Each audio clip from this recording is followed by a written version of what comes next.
Hello viewers, मैं पवन कुमार विश्वजीत आप सभी का स्वागत करता हूं आपके अपने यूट्यूब चैनल पवन कुमार विश्वजीत में। दोस्तों, आज सभी के लिए, जी हां, आज मैं आप सभी के लिए लेकर आया हूं 50 क्वेश्चंस। और दोस्तों, इस 50 क्वेश्चंस को आप अपना अटेम्प्ट कर सकते हैं, आप अपना टेस्ट देख सकते हैं कि इन 50 क्वेश्चंस में से आपके कितने सही रहेंगे। जी हाँ, पेन और पेपर अपना साथ में लेकर बैठ जाइए। जी हाँ, पेन और पेपर अपना साथ में रखिए और जो भी आंसर आपको सही लगता है आप उसको लिख लीजिए और फिर जो राइट आंसर है उसके साथ में मैच कर सकते हैं। और यहाँ पर मैं आज आपको 50 क्वेश्चंस करवाने वाला हूँ। आप लाइव चैट नहीं कर पाएंगे, इसीलिए क्योंकि मैंने आज जो लाइव चैट का ऑप्शन है वो बंद रखा है और मौसम ज़्यादा आज ख़राब है। हो सकता है मे बी ये सेशन मैं जल्दी जल्दी आपको कंप्लीट करवाने की कोशिश करूं। तो दोस्तों, जल्दी से जल्दी लाइव आ जाइए और आप शेयर ज़रूर कर दीजिए ताकि जो और साथी हैं वो भी आपके साथ अपने कॉम्पिटिटिव एग्जाम्स की तैयारी कर सकें।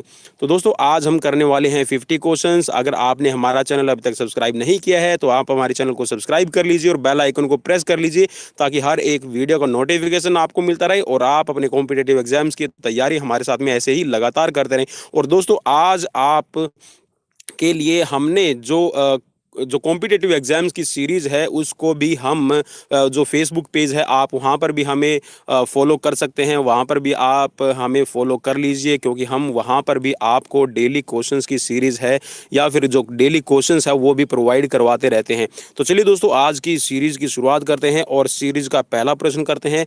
मैं फिर बोल रहा हूँ, अपना पेन और पेपर अपने साथ में रखिए। आप अपना जो सही उत्तर है वो अपना लिख लीजिए और फिर जो राइट आंसर आपकी स्क्रीन पर आएगा उसके साथ में आप मैच कर सकते हैं। तो चलिए दोस्तों, आज की सीरीज की शुरुआत करते हैं और करते हैं ये 15 क्वेश्चन।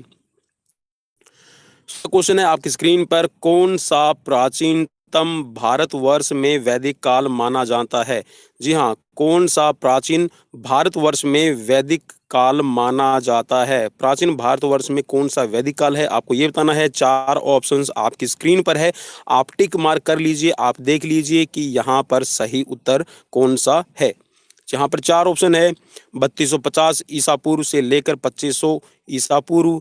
नेक्स्ट है 2500 ईसा पूर्व से 600 ईसा पूर्व, 600 ईसा पूर्व से 320 ईस्वी बाद, या फिर 320 ईस्वी बाद से लेकर आपका 1000 ईसा बाद। तो देखते हैं दोस्तों आपका राइट आंसर। आई होप आपने लिख लिया होगा। तो राइट आंसर आपकी स्क्रीन पर आ रहा है। राइट आंसर है 2500 ईसा पूर्व से लेकर 600 ईसा पूर्व आपका भारतवर्ष में वैदिक काल को माना गया है। नेक्स्ट क्वेश्चन आपकी स्क्रीन पर आ रहा है, किसने जर्मनी में टर्नवेरिन आंदोलन की शुरुआत की थी? किसने जर्मनी में टर्नवेरिन आंदोलन की शुरुआत की थी? तो दोस्तों, यहाँ पर किसने की है आपके सामने 4 ऑप्शंस आपकी स्क्रीन पर है, टिक मार्क कर लीजिएगा। जोहन बेसडो, लुडविग जॉन, फेडरिक गट्समथ या फिर वॉटसन। इनमें से सही उत्तर कौन सा है? टर्नवेरिन आंदोलन की शुरुआत किसने की जर्मनी में, आपको बताना है। आई होप आपने टिक मार्क कर लिया होगा। अगर टिक मार्क नहीं किया है, अपना जो राइट आंसर है वो आप अपने पेपर पर लिख लीजिए और राइट आंसर आपकी स्क्रीन पर आ रहा है। जी हाँ, बिल्कुल आपने जैसा सोचा वही आपका राइट आंसर है। आंसर है लुडविग जॉन। जी हाँ, टर्नवेरिन आंदोलन के जर्मनी में जो फाउंडर हैं जिन्होंने शुरुआत की वो हैं लुडविग जॉन। नेक्स्ट क्वेश्चन आपकी स्क्रीन पर है, किसने ब्लूम व उसके साथियों द्वारा सुझाए गए 3 आयामों को शारीरिक शिक्षा के उद्देश्यों के तौर पर उपयुक्त माना है? ब्लूम और उसके साथियों द्वारा सुझाए गए 3 आयाम बताए गए हैं शिक्षा के, ब्लूम और उसके साथियों के द्वारा। तो इनको किसने उपयुक्त उद्देश्यों को माना है आपको ये बताना है। 4 ऑप्शंस आपकी स्क्रीन पर है, Harold M Barrow, Edward F वॉल्टमार्ग, चार्ल्स ए बूचर या फिर जे आर शर्मा। इनमें से सही उत्तर कौन सा है आप अपना टिक कर लीजिए। चलिए नेक्स्ट, यहाँ पर आंसर आ रहा है बिल्कुल जो राइट आंसर है। राइट आंसर है यहाँ पर होराल्ड एम बैरो। जी हाँ, होराल्ड एम बैरो ने 3 आयाम है उनको उद्देश्य के लिए उपयुक्त माना है जो ब्लूम और उसके साथियों ने दिए थे। नेक्स्ट क्वेश्चन आपकी स्क्रीन पर है, इनमें से कौन सी मानव की सांस्कृतिक धरोहर है? इनमें से कौन सी मानव की सांस्कृतिक धरोहर है? 4 ऑप्शंस आपकी स्क्रीन पर हैं, खेल, शिक्षा, प्यार व स्नेह या फिर बड़ों का आदर करना। अपना आंसर टिक कर लीजिए, पेन और पेपर अपना साथ में लेकर बैठिए। देखते हैं 50 क्वेश्चंस में से आप कितना सही करते हैं, और आप हमें कमेंट बॉक्स में कमेंट करके ज़रूर बताइएगा कि आपने कितना स्कोर यहाँ पर गेन किया है। और आप हमें कमेंट भी कर सकते हैं। लाइव चैट आज आप नहीं कर पाएंगे, और ज़्यादा से ज़्यादा शेयर कीजिए अपने सभी साथियों तक। यहाँ पर डेली हम आप सबके लिए सीरीज़ लेकर आते हैं, और आज जैसा कि गोवर्धन पूजा है और साथ में विश्वकर्मा जो दिवस है, जो इंजीनियर्स या फिर आप ये कह सकते हैं जो भी निर्माण में अपनी भूमिका अदा करते हैं, वो सब विश्वकर्मा पूजा करते हैं। और शाम को सुबह भी, और जो फेस्टिवल है इसकी वजह से आज मैं ये लाइव सेशन आप सब के लिए 6 बजे लेकर आ गया हूँ। तो यहाँ पर इसका सही उत्तर है, ये है आपका खेल। जी हाँ, मानवीय जो सांस्कृतिक धरोहर है वो आपका खेल है। खेल उसकी प्रकृति में है, उसके खेल कल्चर में रहता है, वो कोई ना कोई खेल से जुड़ा हुआ है। नेक्स्ट क्वेश्चन आपकी स्क्रीन पर आ रहा है, शारीरिक शिक्षा की आवश्यकता है। शारीरिक शिक्षा की आवश्यकता क्यों है, आपको इन 4 ऑप्शंस में से चुनकर बताना है। लोगों के आम स्वास्थ्य में सुधार के लिए, मनुष्यों के संबंधों को समझना, प्राकृतिक संपदा को बचाना, या फिर आनुवंशिक तथा वातावरण को समझना। इनमें से किसके लिए जरूरी है आपकी शारीरिक शिक्षा? फिजिकल एजुकेशन इज इम्पोर्टेंट, आपको बताना है किस चीज़ के लिए है इम्पोर्टेंट, आप हमें बता सकते हैं। So here is 4 options for you, you can reply here. Yes, reply आपको अपने पेपर पर करना है। चलिए, राइट आंसर आ रहा है आपकी स्क्रीन पर। जी हाँ, लोगों के आम स्वास्थ्य में सुधार करना ही फिजिकल एजुकेशन, शारीरिक शिक्षा का मुख्य उद्देश्य है, या फिर एक मुख्य आवश्यकता के तौर पर लिया जाता है। अगला प्रश्न है आपकी स्क्रीन पर, अधिगम के इकाई के हर प्रशिक्षण चरण में शिक्षक द्वारा प्रयुक्त मूल्यांकन कहलाता है। जो आपकी लर्निंग होती है उसकी जो हर एक यूनिट है, जो प्रशिक्षण की, उसमें शिक्षक द्वारा जो आपका मूल्यांकन कहलाता है वो किस नाम से जाना जाता है, आपको ये बताना है। 4 ऑप्शंस आपकी स्क्रीन पर है, आप देख लीजिए। संक्षेपिक मूल्यांकन, भावात्मक मूल्यांकन, रचनात्मक मूल्यांकन, या फिर उपरोक्त सभी। जब लर्निंग की जाती है, जब लर्निंग होती है आपकी, उस समय जो आपकी प्रशिक्षण के चरण होते हैं उनमें जो आपका मूल्यांकन किया जाता है वो किस तरह का मूल्यांकन है, आप इसमें ये बता सकते हैं। ब्रीफ एवेल्युएशन है, इमोशनल एवेल्युएशन है, या फिर आपका क्रिएटिव आपका एवेल्युएशन रहता है। चलिए, राइट आंसर आपकी स्क्रीन पर आ रहा है, ये है आपका रचनात्मक मूल्यांकन। जी हाँ, आपका रचनात्मक, आपकी क्रिएटिविटी कितनी है लर्निंग में, ये चेक किया जाता है। अगला प्रश्न आपकी स्क्रीन पर आ रहा है। नेक्स्ट क्वेश्चन है आपका 7 नंबर क्वेश्चन, अभ्यास और त्रुटि अधिगम को क्या कहते हैं? अभ्यास और त्रुटि जो अधिगम है उसको क्या कहा जाता है? ट्रायल, आप इसको कह सकते हैं कि ट्रायल एंड एरर इसको कह सकते हैं। 4 ऑप्शन है आपकी स्क्रीन पर, व्यवस्थित अधिगम, स्व अधिगम, मूल प्रवर्तिक अधिगम, या फिर अनौपचारिक अधिगम। इनमें से सही आंसर कौन सा है आप अपने पेपर पर लिख लीजिए, और फिर जो राइट आंसर आपकी स्क्रीन पर आता है आप उसके साथ में मैच कर सकते हैं, और फिर आप हमें कमेंट करके ज़रूर बताइएगा आपके अपने यूट्यूब चैनल पवन कुमार विश्वजीत में। चलिए, आपका सही उत्तर आपकी स्क्रीन पर आ रहा है। जी हाँ, स्व अधिगम आपका कहा जाता है जो आपका अभ्यास और त्रुटि का सिद्धांत कहलाता है, जो आपके सीखने में आपकी मदद करता है। नेक्स्ट क्वेश्चन आपकी स्क्रीन पर है, जब कोई टेनिस खिलाड़ी गोल्फ सीखने का प्रयास करता है तो वह है, आपको यहाँ पर बताना है कि जब कोई टेनिस खिलाड़ी गोल्फ सीखता है तो वह किस तरह का आपका स्थानांतरण है। सकारात्मक स्थानांतरण है, नकारात्मक स्थानांतरण कहलाएगा, या फिर आपका शून्य स्थानांतरण है, या फिर इनमें से कोई नहीं। 4 ऑप्शंस आपकी स्क्रीन पर है, आप चुन लीजिए।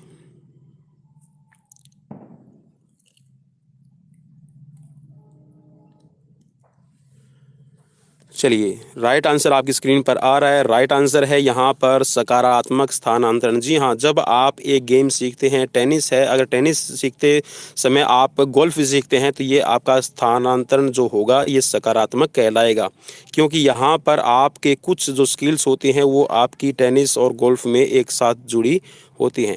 नेक्स्ट क्वेश्चन आपकी स्क्रीन पर आ रहा है, जॉन डीवी ने किस दर्शन का प्रतिपादन किया है? जॉन डीवी ने किस दर्शन को यहाँ पर प्रतिपादित किया है, आपको ये बताना है। 4 ऑप्शंस आपकी स्क्रीन पर है, वास्तविकतावाद, प्रकृतिवाद, आदर्शवाद या फिर मनोवाद। राइट आंसर आप अपनी स्क्रीन पर देख लीजिए। मैं ज़्यादा टाइम नहीं लूँगा क्योंकि क्वेश्चंस ज़्यादा हैं और ज़्यादा टाइम ना लें, इसी वजह से मैं 15 से लेकर 20 सेकंड एक क्वेश्चन पर आपको दे रहा हूँ। So right answer is coming on your screen. So right answer है यहाँ पर वास्तविकतावाद। नेक्स्ट क्वेश्चन आपकी स्क्रीन पर है, अधिगम सिद्धांत से अधिकतम संबंधित मनोवैज्ञानिक स्कूल कौन सा है? जो आपका लर्निंग थ्योरी है उससे जो आपका अधिकतम संबंधित मनोवैज्ञानिक स्कूल है, जो साइकोलॉजिकल स्कूल है, वो कौन सा है, आपको बताना है। 4 यहाँ पर आपके दिए गए हैं। पहला है गेस्टाल्ट स्कूल, संज्ञानात्मक स्कूल, व्यवहारवादी स्कूल या फिर मनोवैज्ञानिक विश्लेषण स्कूल। 5 सेकंड आपके पास में है, आप अपना राइट आंसर चूज कर लीजिए। देखिए एग्जाम्स में भी आपको एक क्वेश्चन को अटेम्प्ट करने के लिए आपका 40 से लेकर 45 सेकंड मिलते हैं, उसमें आपको क्वेश्चन पढ़ना होता है और अपना आईक्यू लेवल अपना यूज़ करते हुए, अपनी बुद्धि का यूज़ करते हुए, अपने माइंड का, ब्रेन का यूज़ करते हुए आपको वहाँ पर सही ऑप्शन चुनना होता है। सो नेक्स्ट को यहाँ पर आपका जो सही उत्तर है ये है गेस्टाल्ट स्कूल। जी हाँ, गेस्टाल्ट स्कूल जो है ये आपके इस क्वेश्चन का सही उत्तर कहलाएगा। नेक्स्ट क्वेश्चन है आपकी स्क्रीन पर, विचलनशीलता के मापों का सबसे अधिक विश्वसनीय माप है? ये आपका स्टैटिक्स से जुड़ा हुआ क्वेश्चन है, आप सभी को मैं बता दूं। विचलनशीलता के मापों का सबसे अधिक विश्वसनीय माप क्या कहलाएगा? आप देख लीजिए, 4 ऑप्शंस आपकी स्क्रीन पर है और जैसा आप सबकी डिमांड थी कि क्वेश्चन हिंदी में लेकर आएँ, तो मैं हिंदी में आपकी ये क्वेश्चन है, हिंदी भाषा में मैं आपको आज करवा रहा हूँ। मानक विचलन, फैलाव, चतुर्थ विचलन या फिर माध्य विचलन। चलिए यहाँ पर जो सही उत्तर है आपकी स्क्रीन पर आ रहा है। जी हाँ, मानक विचलन इसका सही उत्तर कहलाएगा, मानक विचलन है आपका। नेक्स्ट क्वेश्चन है आपकी स्क्रीन पर, किसी गुणात्मक स्वभाव के डेटा में हम किस प्रकार सहसंबंध स्थापित करेंगे? क्वेश्चन है, किसी गुणात्मक स्वभाव के डेटा में हम किस प्रकार का सहसंबंध स्थापित करेंगे? रैंक संबंध, कई सहसंबंध, गुणांक सहसंबंध या फिर विचरण द्वारा। गुणात्मक स्वभाव के डेटा में किस प्रकार का सहसंबंध है आपको बताना है, तो यहाँ पर आपका सही उत्तर आ जाएगा रैंक सहसंबंध द्वारा।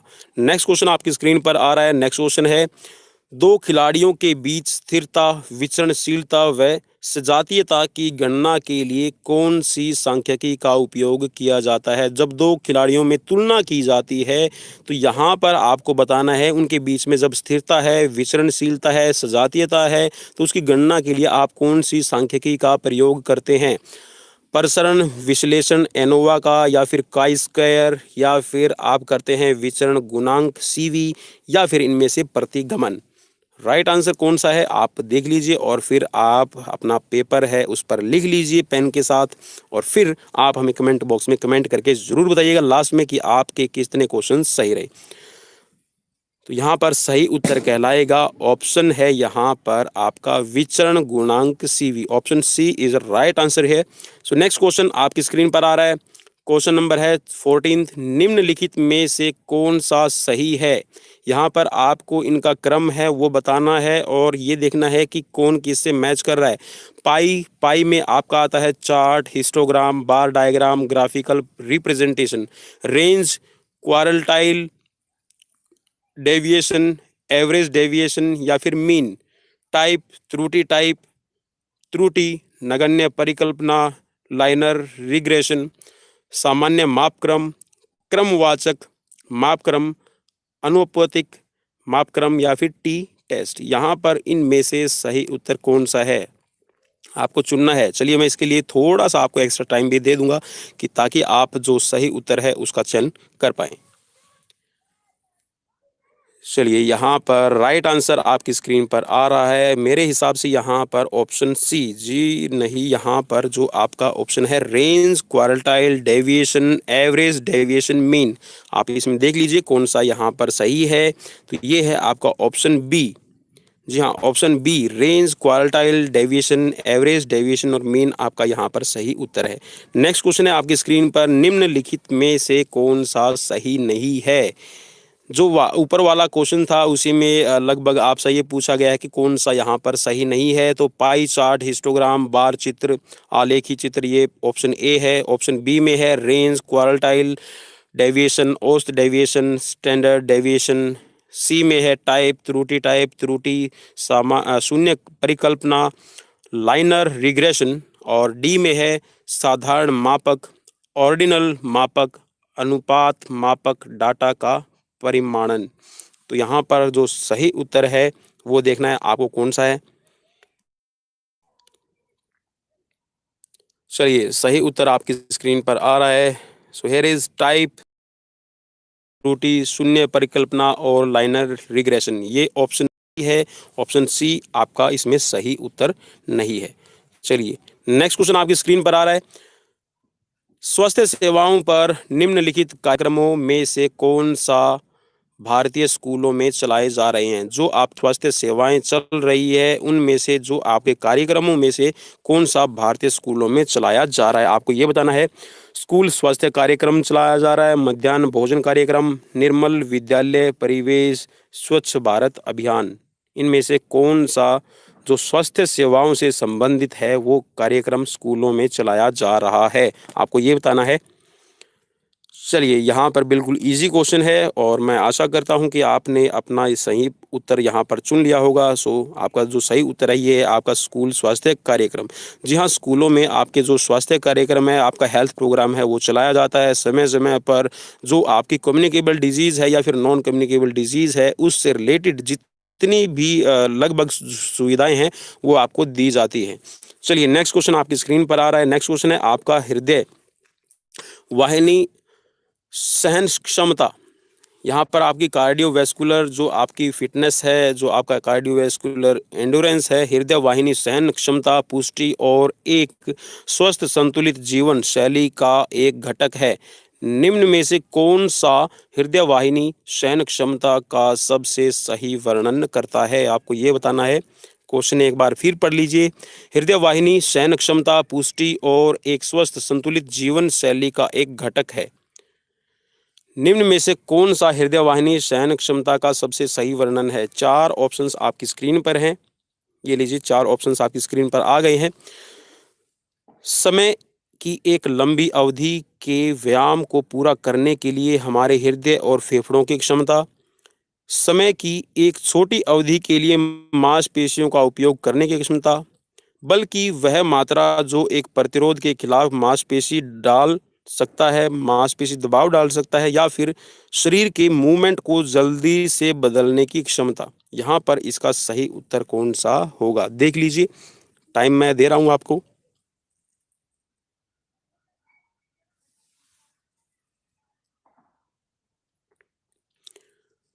चलिए राइट आंसर आपकी स्क्रीन पर आ गया है। राइट आंसर है यहाँ पर समय की एक लंबी अवधि के व्यायाम को पूरा करने के लिए हमारे फेफड़ों और जो हमारा हृदय है उसकी क्षमता जो है आपका यहाँ पर सही उत्तर कहलाएगा। नेक्स्ट क्वेश्चन आपकी स्क्रीन पर आ रहा है।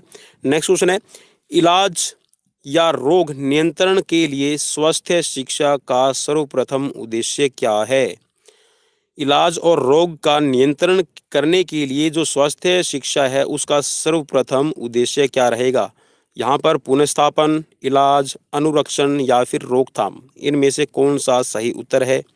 जब भी किसी का इलाज या आपका रोग नियंत्रण किया जाता है तो जो स्वास्थ्य शिक्षा है उसका सर्वप्रथम उद्देश्य क्या है। रिहेबिलिटेशन करना है, इलाज करना है, अनुरक्षण करना है या फिर रोकथाम करना है। तो चलिए राइट आंसर आपकी स्क्रीन पर आ रहा है। इजी क्वेश्चन था, तो राइट आंसर है यहाँ पर रोकथाम करना। Option D is right answer. जी हाँ, कोई भी आपका जो इलाज है या फिर जो स्वास्थ्य नियंत्रण, आपका रोग नियंत्रण के लिए जो आपकी स्वास्थ्य शिक्षा है, उसका पहला काम होता है कि उस रोग की रोकथाम या उस डिजीज़ की या फिर जो इंजर्ड पर्सन है उसका जो पहले उसको ट्रीटमेंट देने से पहले उसमें रोकथाम की जाए। नेक्स्ट क्वेश्चन आपकी स्क्रीन पर आ रहा है। क्वेश्चन नंबर है 19। मांसपेशियों की वृद्धि और शक्ति को बढ़ावा देने के अपने क्षमता के कारण आमतौर पर एथलीटों द्वारा इस्तेमाल किया जाने वाला दवाओं का वर्ग है। यहाँ पर ये पूछा गया है दोस्तों, इसको मैं और भी सरल कर देता हूँ आपके लिए कि जो मांसपेशियों की वृद्धि और उनकी क्षमता को बढ़ाने के लिए जो एथलीट आम तौर पर जिस दवा का जिस ड्रग्स का प्रयोग करते हैं, आप ये कह सकते हैं, क्योंकि जो ये ड्रग्स मांसपेशियों की शक्ति और वृद्धि को बढ़ाने के लिए ली जाती है, ये आपकी डोपिंग में आता है। तो यहाँ पर आपके पास में 4 ऑप्शंस हैं। इनहेलेंट, एनाबॉलिक स्टेरॉइड्स, नारकोटिक या फिर हेल्सिजोन। इनहेलेंट, एनाबॉलिक स्टेरॉइड्स, नारकोटिक या फिर हेल्सिनोजन, इनमें से सही उत्तर कौन सा है आप देख लीजिए। सही उत्तर आ रहा है आपकी स्क्रीन पर एनाबॉलिक स्टेरॉइड। जी हाँ, एनाबॉलिक स्टेरॉइड्स है वो आपकी मसल्स की शक्ति, मसल्स की स्ट्रेंथ को बढ़ाने के लिए, मसल्स के शेप एंड साइज को इंक्रीज करने के लिए एथलीट्स के द्वारा लिया जाता है। और मोस्टली जो आपके थ्रोइंग और जो आपके वेट लिफ्टर होते हैं वो इस तरह के एनाबॉलिक स्टेरॉइड्स का प्रयोग करते हैं। नेक्स्ट क्वेश्चन आपकी स्क्रीन पर आ रहा है। नेक्स्ट क्वेश्चन है यहाँ पर क्वेश्चन नंबर 20। हृदय रोग एक स्थिति है जिसमें रक्त वाहिनी या हृदय की मांसपेशियों में रक्त प्लाक के कारण ब्लॉक हो जाता है। यह ब्लॉक किसके कारण होता है? आपका जो हार्ट डिजीज है, हार्ट के डिजीज, हृदय के रोगों में आपकी जो रक्त वाहिनी है, आपकी जो वेसल्स है, आर्टरीज है, उनमें कभी कभार जो आपका रक्त है उसका जमाव होने लग जाता है और जो आपकी रक्त वाहिनी है, जो आपकी धमनियां हैं, उनमें कहीं ना कहीं ब्लॉकेज आ जाती है। तो यह किसके कारण होता है आपको ये बताना है। 4 ऑप्शंस आपकी स्क्रीन पर हैं। Renin, cholesterol, ptyalin, trypsin. चलिए, बिल्कुल ये बहुत इजी क्वेश्चन रहेगा आप सब के लिए, लेकिन आपको ये देखना है कि यहाँ पर जो सही उत्तर कौन सा है। चलिए, यहाँ पर आपका सही उत्तर आपकी स्क्रीन पर आ रहा है, कोलेस्ट्रॉल। जी हाँ, आपकी बॉडी में जो आपकी हार्ट डिजीज़ आपकी क्रिएट होती हैं वो मोस्टली आपके कोलेस्ट्रॉल की वजह से होती है। और कोलेस्ट्रॉल आपका आपकी बॉडी में 2 तरह का पाया जाता है। एक होता है एचडीएल और एक होता है आपका एलडीएल। जो आपका एलडीएल है, लो डेंसिटी लिपोप्रोटीन, जो लो डेंसिटी लिपोप्रोटीन कोलेस्ट्रॉल है, उसकी वजह से आपकी जो रक्त वाहिनी है, जो आपकी ब्लड वेसल्स हैं, उनमें कहीं ना कहीं रुकावट पैदा होती है और उसके कारण आपको हार्ट डिजीज से आप घिर जाते हैं। जो आपका एचडीएल होता है, हाई डेंसिटी लिपोप्रोटीन, वो आपकी बॉडी के लिए, आपकी ग्रोथ के लिए, आपके पूरे के पूरे बॉडी सिस्टम के लिए बहुत फायदेमंद रहता है। नेक्स्ट क्वेश्चन आपकी स्क्रीन पर आ रहा है। नेक्स्ट क्वेश्चन है यहाँ पर, निम्न में से कौन सा उस शक्ति का एक उदाहरण है जो हमें एक स्वस्थ जीवन शैली का अनुसरण करने में मदद करता है? यहाँ पर आपको ये बताना है कि निम्न में से यहाँ पर शक्ति का एक उदाहरण है जो हमें एक अच्छे लाइफस्टाइल को जीने के लिए, या फिर एक आप ये कह सकते हैं कि जो आपका लाइफस्टाइल है उसका अनुसरण करने में आपको मदद करता है। 4 ऑप्शंस आपकी स्क्रीन पर है। खेल प्रतियोगिताओं को जीतने में सक्षम होना, भारी वस्तुओं को सुरक्षित रूप से उठाने और ले जाने में सक्षम होना, भारी वस्तुओं के लिए पहुंचना और पूरा जोर लगाने में सक्षम होना, या फिर दैनिक कार्यों पर अधिक ध्यान केंद्रित करने में सक्षम होना। आपको यहाँ पर इन 4 ऑप्शंस में से सही उत्तर चुनना है। आई होप आपने जो सही उत्तर है वो चुन लिया होगा। तो यहाँ पर जो सही उत्तर है ये है आपका ऑप्शन डी। जी हाँ, दैनिक कार्यों पर आपका जो ध्यान है वो केंद्रित करने में आपको सक्षम बनाता है।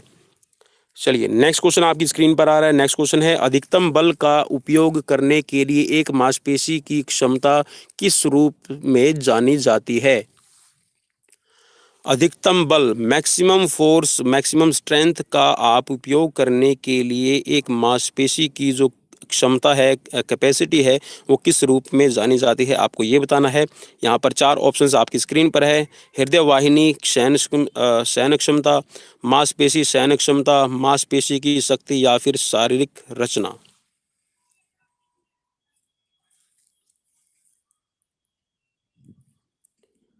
चलिए, सही उत्तर आपकी स्क्रीन पर आ रहा है। सही उत्तर है आपकी मांसपेशी की शक्ति। जी हाँ, मसल्स स्ट्रेंथ है वो आपकी मैक्सिमम स्ट्रेंथ को यूज़ करने में आपका हेल्प करता है। नेक्स्ट क्वेश्चन आपकी स्क्रीन पर आ रहा है। व्यायाम के दौरान प्राणवायु आयतन कितना होता है? प्राणवायु आयतन आपको बताना है। आप इसको ये कह सकते हैं कि जो आपकी टोटल लंग कैपेसिटी है, आप इसको कह सकते हैं कितना रहता है। 500 मिलीलीटर पर मिनट, 1000 मिलीलीटर पर मिनट, 2000 मिलीलीटर पर मिनट या फिर 3000 मिलीलीटर पर मिनट।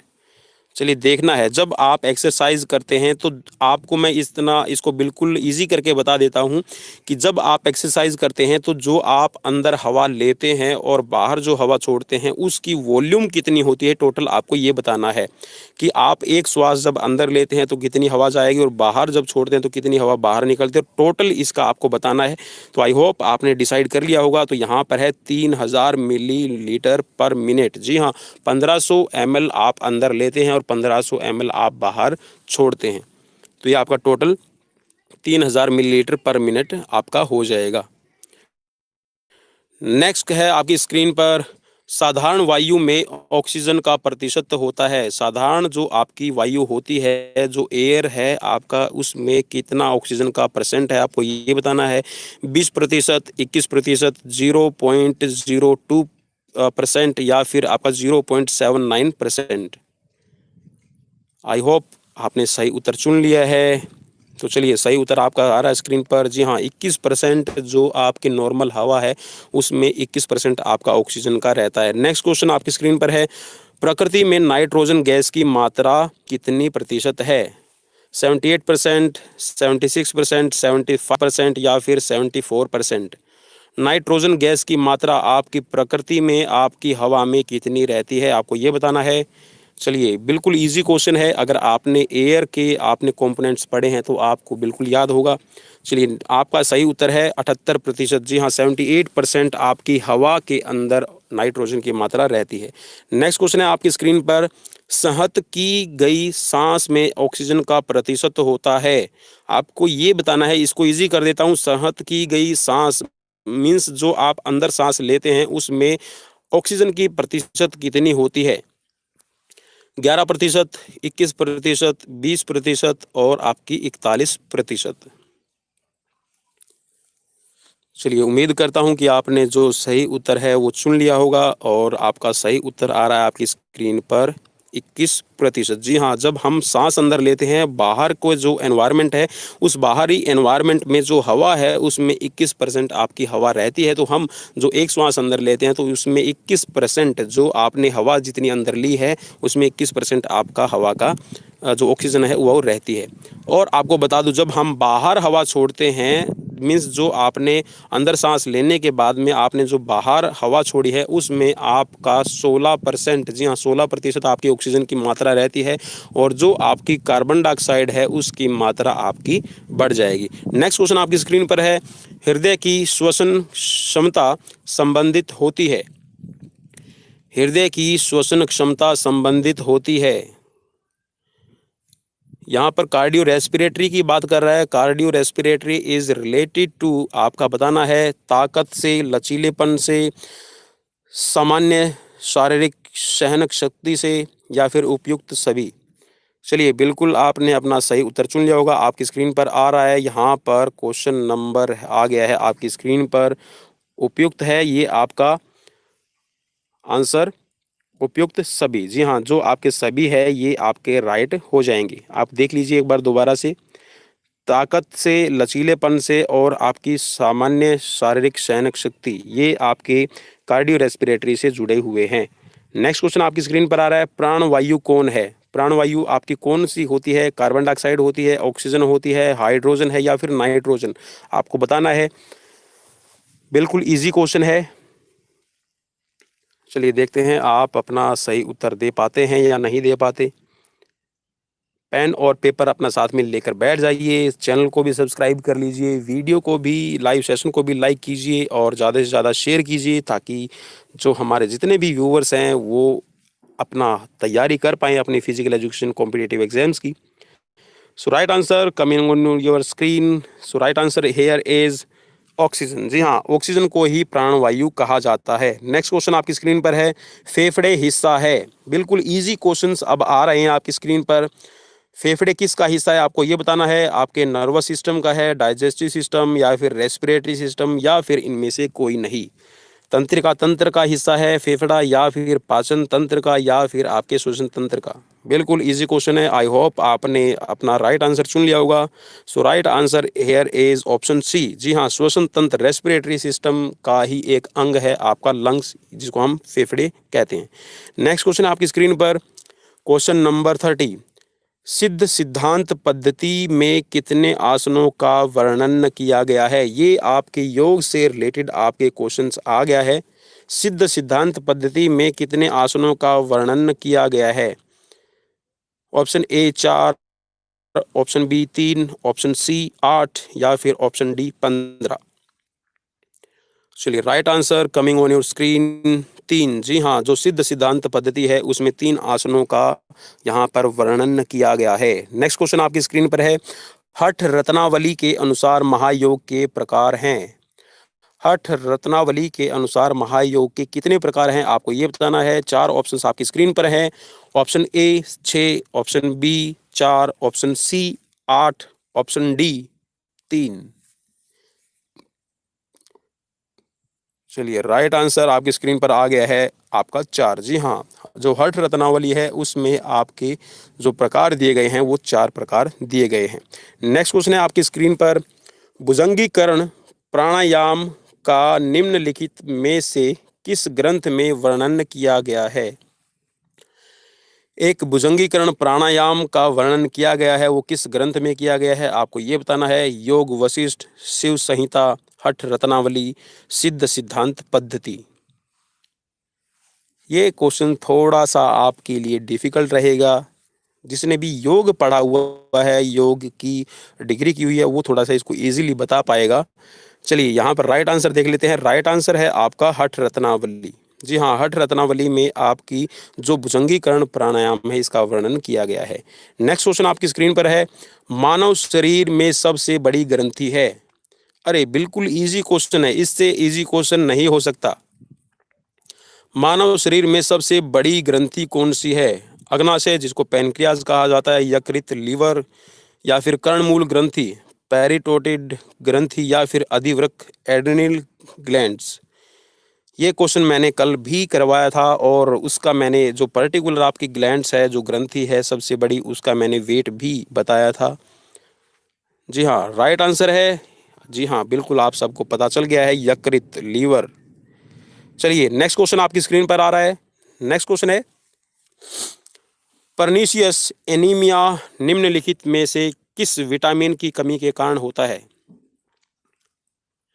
पर्नीशियस एनीमिया, एनीमिया किसकी वजह से होता है? आप इसको ऐसे भी समझ लीजिए, एनीमिया किसकी विटामिन की कमी से, आपको ये बताना है। नियासिन, साइनोकोब्लामिन या फिर राइबोफ्लेविन या फिर थाइमिन।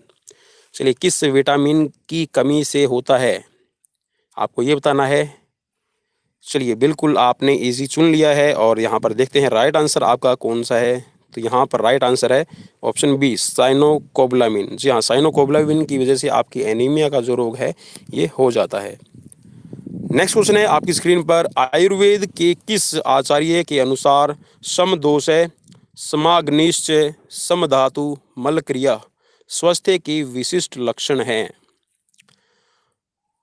आयुर्वेद के किस आचार्य के अनुसार यहाँ पर उन्होंने एक वाक्य कहा है संस्कृत में, समदोषय समाग्निश्चय समधातु मलक्रिया स्वास्थ्य के किस विशिष्ट लक्षण है? यहाँ पर आपको बताना है। आचार्य चरक में, आचार्य सुश्रुत, आचार्य कश्यप या फिर आचार्य वाग्भट्ट, किसने कहा है ये आपको ये बताना है। आयुर्वेद के किस आचार्य के अनुसार ये कहा गया है, आपको बताना है। So right answer coming on your screen, I think here is Acharya Sushruta. जी हाँ, आचार्य सुश्रुत ने कहा है, ये जो श्लोक कहा है ये आपका स्वास्थ्य संबंधी है। नेक्स्ट क्वेश्चन आपकी स्क्रीन पर आ गया है। नेक्स्ट क्वेश्चन है आपका यहाँ पर व्यक्तित्व से जुड़ा हुआ। क्रेस्मर द्वारा व्यक्तित्व का कौन सा प्रकार वर्णित किया गया है। क्रेस्मर ने व्यक्तित्व में यहाँ पर क्लासिफिकेशन किया है, आपको बताना है कि यहाँ पर कौन सा है, मेसोमॉर्फ, एक्टोमॉर्फ, पिकनिक, एंडोमॉर्फी। चलिए, ये क्वेश्चन भी शायद कल आया हो आपकी स्क्रीन पर। जी हाँ, इससे जुड़ा हुआ एक क्वेश्चन था, वहाँ पर जंग क्लासिफिकेशन दिया गया था और आपका शेल्डन क्लासिफिकेशन का नाम आया था। तो शेल्डन क्लासिफिकेशन में आपका मेसोमॉर्फ, एक्टोमॉर्फ और एंडोमॉर्फी आता है। जी हाँ, मैंने यहाँ पर आपको हिंट भी दे दिया है। जी हाँ, जो क्रेस्मर ने अपना क्लासिफिकेशन किया है उसमें आता है आपका पिकनिक। चलिए, right answer here is picnic. चलिए, अगला क्वेश्चन है आपकी स्क्रीन पर, क्वेश्चन नंबर 37। कपालभाति अभ्यास का मुख्य चिकित्सीय लाभ क्या है।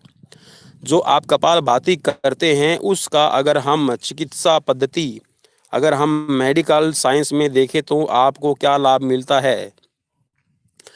आप ये कह सकते हैं कि कपालभाति करने से आपको क्या लाभ मिलेगा। चार ऑप्शंस आपकी स्क्रीन पर है। ऑप्शन ए में है कफ संबंधी विकारों को दूर कर सकते हैं, बी में है पित्त संबंधी विकारों को दूर कर सकते हैं, सी में है आपका वात संबंधी रोगों को दूर कर सकते हैं, या फिर डी वात पित्त संबंधी रोगों को दूर किया जा सकता है। चलिए, जब हम कपालभाति करते हैं तो मेनली आपका जो कफ संबंधी रोगों का विकार है उसको दूर कर सकते हैं। राइट आंसर भी यहाँ पर आपकी स्क्रीन पर आ गया है। जी हाँ, बिल्कुल सही। जो कफ संबंधी विकार है आप उसको दूर कर सकते हैं। कई बार होता ये है कि जो कफ है वो आपकी आंतों में भी चला जाता है। जी हाँ, अगर आप अपने स्वास्थ्य का ध्यान नहीं रखते हैं तो जो कफ बनता है वो आपकी आंतों में प्रवेश कर जाता है। छोटी आंत और बड़ी आंत, लार्ज इंटेस्टाइन और आपके स्मॉल इंटेस्टाइन में प्रवेश कर जाता है कफ। तो कफ संबंधी विकारों को आप दूर कर सकते हैं। अपने जो रेस्पिरेटरी सिस्टम है उसमें आप इम्प्रूव ला सकते हैं। नेक्स्ट क्वेश्चन आपकी स्क्रीन पर आ गया है। 38 नंबर क्वेश्चन है, हठ प्रदीपिका के अनुसार कुंभक प्राणायाम के हेतु, जो आप प्राणायाम करते हैं उसमें अभ्यास के हेतु कौन सा समय बताया गया है। हठ प्रदीपिका के अनुसार जो कुंभक प्राणायाम में आप अभ्यास हेतु करते हैं तो वो कौन सा समय बताया गया है कुंभक के लिए, आपको ये बताना है। सूर्योदय पूर्व, सूर्यास्त पश्चात, या फिर प्रातः एवं सायं दोनों समय में, या फिर प्रातः, मध्य दिन, सायं और अर्धरात्रि। मध्य दिन हो गया है आपका, यहाँ पर दोपहर का समय बताया गया है। चलिए, यहाँ पर सही उत्तर कौन सा है। हठ प्रदीपिका के अनुसार कुंभक प्राणायाम के अभ्यास हेतु कौन सा समय सही है, आपको ये बताना था। चलिए, right answer coming on your screen. तो राइट आंसर है वो है आपका option C, sorry option fourth आपका रहेगा। प्रातः आप सुबह कर सकते हैं, दोपहर में कर सकते हैं, सायंकाल कर सकते हैं और आप अर्धरात्रि में कर सकते हैं, जो आपका कुंभक प्राणायाम के लिए जो सही समय बताया गया है हठ प्रदीपिका में। नेक्स्ट क्वेश्चन है आपकी स्क्रीन पर, योग कक्षा आमतौर पर किस के साथ प्रारंभ की जाती है। अगर आप एक योग की कक्षा शुरू कर रहे हैं, आप योग का सेशन शुरू कर रहे हैं, तो आप किसके साथ प्रारंभ करेंगे अपनी योग की कक्षा को। प्रार्थना के साथ, सूर्य नमस्कार, जो योग संबंधी सूक्ष्म व्यायाम है, या फिर योगासन से। चलिए, योग की क्लास आपको शुरू करनी है तो किसके साथ आप प्रारंभ करेंगे अपनी योग की कक्षा। प्रार्थना, सूर्य नमस्कार, योग संबंधी सूक्ष्म व्यायाम, या फिर योगासन। So right answer coming on your screen, right answer है प्रार्थना। जी हाँ, ऑप्शन ए, प्रार्थना के साथ एक आपकी योग, जब भी आप शुरू करते हैं योग आप कभी भी करें तो उसमें आप योग सेशन में प्रार्थना जरूर किया कीजिए। चलिए, नेक्स्ट क्वेश्चन आपकी स्क्रीन पर आ रहा है। नेक्स्ट क्वेश्चन है यहाँ पर क्वेश्चन नंबर है यहाँ पर 40 नंबर क्वेश्चन है, नासिका मार्गों की सफाई की षटकर्म प्रक्रिया है।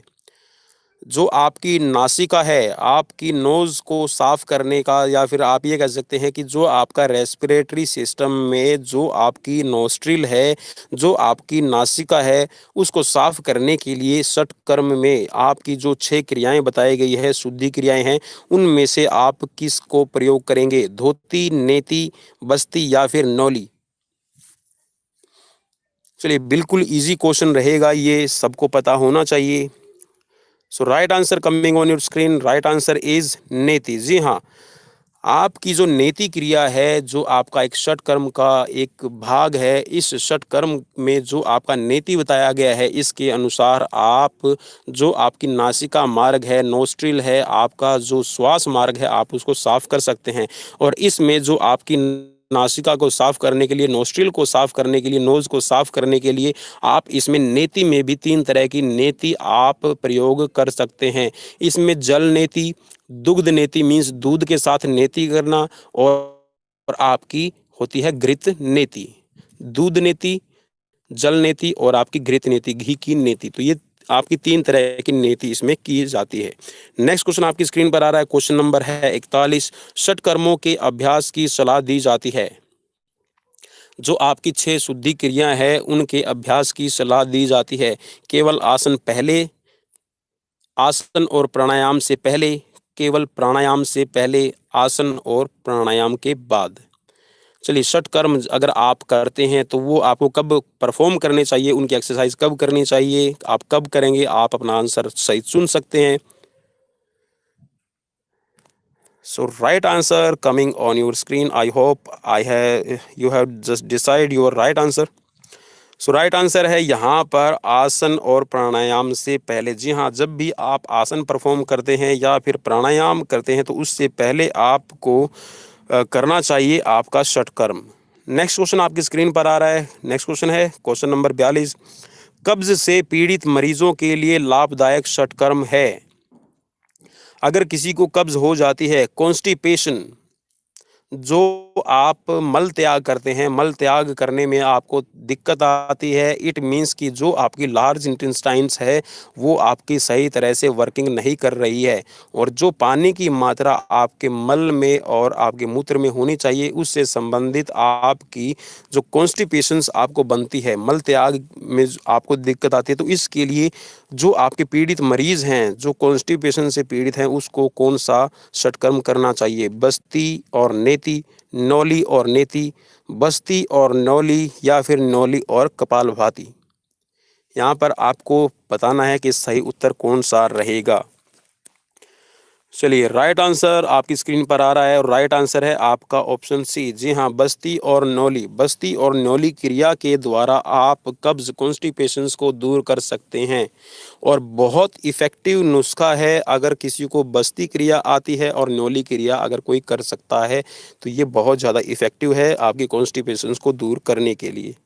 नेक्स्ट क्वेश्चन आपकी स्क्रीन पर है। नेक्स्ट क्वेश्चन है, नेति क्रिया के 2 प्रमुख प्रकार कौन से हैं? चलिए, जो मैंने आपको बताया था नेति, नेति से आप बता सकते हैं कि नेति क्रिया जो आपके षटकर्म का एक अंग है नासिका को साफ करने के लिए, तो इसमें 2 प्रकार मुख्य कौन से हैं? जल नेति और घृत नेति, सूत्र नेति और दुग्ध नेति, जल नेति और सूत्र नेति, सूत्र नेति और मधु नेति। तो यहाँ पर जो सही नेति है वो कौन सी है, आपको ये बताना है। सो आई होप आपने जो सही उत्तर है वो चुन लिया होगा, क्योंकि मैं पहले ही आपको बता चुका हूँ। तो राइट आंसर आपकी स्क्रीन पर आ रहा है, ये है आपकी जल नेति और सूत्र नेति। सूत्र नेति में आप किसी वस्त्र का प्रयोग करते हैं। आप ये कह सकते हैं कि आप अपनी नासिका मार्ग में एक पाइप होती है जिसका प्रयोग करते हैं अपनी नासिका को साफ करने के लिए। चलिए, नेक्स्ट क्वेश्चन आपकी स्क्रीन पर आ रहा है। नेक्स्ट क्वेश्चन है, आंखों को झपकाए बिना किसी बिंदु या वस्तु को एकटक देखने को कहा जाता है। ये बहुत ही इफ़ेक्टिव तरीका है। मैं आप सभी को बता दूं कि आप बिना आंखों को झपकाए जब आप किसी एक बिंदु या वस्तु पर एकटक देखते हैं, तो इससे आपकी जो आंखों की रोशनी है, आपकी आंखों का आई साइट विज़न है, आई विज़न, वो भी स्ट्रॉन्ग होता है, और उसके साथ में आपकी आंखों की सफाई भी। जी हाँ, अगर आपकी आंखों में कोई कचरा चला जाए तो उस कचरे को भी आप, डस्ट पार्टिकल को भी आप इस क्रिया के द्वारा बाहर निकाल सकते हैं। तो 4 ऑप्शंस आपकी स्क्रीन पर है, धोती, नेति, कपालभाति या फिर त्राटक। जी हाँ, बिल्कुल, आपने जैसा सोचा वही इसका आंसर है। त्राटक क्रिया के द्वारा आप अपनी आँखों की सफाई कर सकते हैं। आपकी अगर आँखों में भेंगापन है या फिर कोई छोटा बच्चा है तो आप उसको भी ये क्रिया करवाएँ और उसको बार-बार इसको करने में उनकी हेल्प करें और ये आपके कंसंट्रेशन पावर को, आपकी एकाग्रता को भी बढ़ाने के लिए त्राटक क्रिया है वो की जाती है। चलिए नेक्स्ट क्वेश्चन है आपकी स्क्रीन पर। क्वेश्चन नंबर है 45। एक अच्छी खड़ी मुद्रा मीन्स आसन में शरीर का भार निर्भर होता है। जब आप खड़े होते हैं तो जो आपकी एक अच्छी मुद्रा मानी जाती है, खड़ा होने की जो स्टैंडिंग पोजीशन है, उसमें जो आपका भार है वो किस पर निर्भर करेगा? दोनों टांगों पर, दोनों पैरों पर, दोनों कूल्हे संधि पर या फिर दोनों पंजों पर? आपका जो शरीर का भार है एक खड़ी मुद्रा में स्टैंडिंग पोजीशन पे किस पर निर्भर करता है? चलिए राइट आंसर आपकी स्क्रीन पर आ रहा है। राइट आंसर है जी हाँ, दोनों पैरों पर। आप कभी भी जब भी खड़े हुए तो दोनों पैरों पर आप इक्वल अपने वेट को, अपने भार को, अपने शरीर के भार को ट्रांसफ़र कीजिए दोनों पैरों पर, तो आपको कभी भी पीठ दर्द या फिर आपको साइटिक पेन नहीं होगा। तो ये आपके जो स्टैंडिंग पोजीशन होती है उसमें हमें कभी भी जब भी हम खड़े हों तो हमें दोनों पाँव पर इक्वल इक्वल भार देकर खड़ा होना चाहिए, सामान्य भार रखना चाहिए। नेक्स्ट क्वेश्चन आपकी स्क्रीन पर आ रहा है यहाँ पर 46 नंबर क्वेश्चन है। नॉकआउट टूर्नामेंट में जब 11 टीमें हो तो नीचे के अर्ध में कितनी बाइज दी जाएंगी? यहाँ पर ये पूछा गया है कि आपके पास में टीम आई हुई है 11, नॉकआउट टूर्नामेंट आप करवाना चाहते हैं तो आपको बाइज देनी है, तो नीचे वाले हाफ में कितनी बाइज देंगे? 3, 2, 4 या फिर 5? चलिए मैं 22 आपको बता देता हूँ। नेक्स्ट पावर ऑफ 2 यहाँ पर आपकी हो गई है 16। 16 में से आपने 11 टीमों को माइनस कर दिया तो आपके पास में यहाँ पर जो इसका सही आंसर आएगा आपके पास में आ गया 5 22। जी हाँ, 22 आपके पास में 5 आ चुकी है। तो अब इन 22 में से आप नीचे वाले हाफ में कितनी 22 देंगे आपको ये बताना है। चलिए, आपने बिल्कुल सही उत्तर चुन लिया है और सही उत्तर है 3। जी हाँ, नीचे वाले हाफ में आपकी 3 बाइज़ रहेंगी और ऊपर वाले हाफ में आपकी 2 बाइज़ दी जाएँगी। नेक्स्ट क्वेश्चन आपकी स्क्रीन पर आ रहा है। नेक्स्ट क्वेश्चन है आपका टूर्नामेंट से ही जुड़ा हुआ है ये। पिरामिड प्रतियोगिता किस प्रतियोगिता के अंतर्गत आती है? पिरामिड प्रतियोगिता आपकी एक प्रतियोगिता का एक प्रकार है। ये आपका किस प्रतियोगिता में आएगा? टूर्नामेंट का कौन-सा प्रकार है आपको इसको भी बताना है। लीग प्रतियोगिता, नॉकआउट प्रतियोगिता, चैलेंज प्रतियोगिता या फिर कॉम्बिनेशन प्रतियोगिता? चलिए जब भी हम पिरामिड की बात कहते हैं तो आपको पहुंचना होता है टॉप पर और टॉप पर जब आपको पहुंचना होता है तो आप करते हैं दूसरों को जी हाँ बिल्कुल आपने सही सोचा आप करते हैं चैलेंज और चैलेंज ये प्रतियोगिता आपकी पिरामिड टाइप में होती है आपको बॉटम से एपेक्स पर बॉटम से आपको टॉप पर पहुंचना होता है। नेक्स्ट क्वेश्चन है आपकी स्क्रीन पर क्वेश्चन नंबर 48। एक सिंगल लीग प्रतियोगिता में 17 टीमें भाग ले रही हैं तो साइक्लिक विधि में चक्रों की संख्या क्या होगी? एक सिंगल लीग प्रतियोगिता करवा रहे हैं और उसमें आपके पास में पहुंची हुई है टीमें 17 तो भाग ले रही टीमों में आप साइक्लिक विधि में जो आप साइक्लिक विधि करवाएंगे उसमें चक्रों की संख्या कितनी होगी? 15, 16, 18 या फिर उपयुक्त में से कोई भी नहीं? चलिए यहाँ पर आपको सही उत्तर चुनना था और आई होप आपने सही उत्तर चुन लिया है। चलिए सही उत्तर है इनमें से कोई भी नहीं। जी हाँ, 17 टीमें पहुंची हुई है। आपको ये याद रखना जब भी आप सिंगल टूर्नामेंट करवा रहे हैं, सिंगल आपकी लीग प्रतियोगिता चल रही है, तो उस सिंगल लीग प्रतियोगिता में आपकी 17 टीमें पहुंची हुई है मीन्स ये विषम नंबर है और विषम नंबर में पहुंचा हुआ है तो आपका जो साइक्लिक विधि में जो आपका साइक्लिक मेथड है उसमें 17 राउंड ही बनेंगे। नेक्स्ट क्वेश्चन आपकी स्क्रीन पर आ रहा है। नेक्स्ट क्वेश्चन है यहाँ पर question number 49। Müller Anderson playback method किस प्रकार के टूर्नामेंट का उदाहरण है? 4 ऑप्शंस आपकी स्क्रीन पर है। नॉकआउट, लीग, कॉम्बिनेशंस या फिर challenge. Müller Anderson playback method किस प्रकार के टूर्नामेंट का उदाहरण है आपको ये बताना है। Knockout, league, combination, challenge. I hope आपने अपना सही उत्तर चुन लिया है और पेपर पर आपने लिख भी लिया है, कागज़ और कलम अपनी साथ रखिए। चलिए, बिल्कुल आपने सही चुना, ये आपका नॉकआउट मेथड में ही आपका आता है, Müller Anderson playback method. Next question आपकी स्क्रीन पर है और ये आज का अंतिम प्रश्न रहेगा। अंतःप्राचीर कार्यक्रम खालिस्तान के लिए उत्कृष्ट आधार है।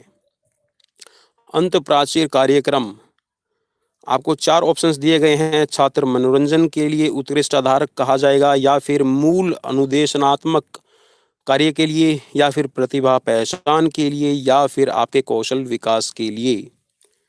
चलिए, शारीरिक शिक्षा की बात हो रही है तो आपने अपना सही उत्तर चुन लिया है। जी हाँ, ये आपकी प्रतिभा की पहचान करने के लिए आपके जो अंतःप्राचीर है उसका प्रयोग होता है, आधार उत्कृष्ट माना जाता है।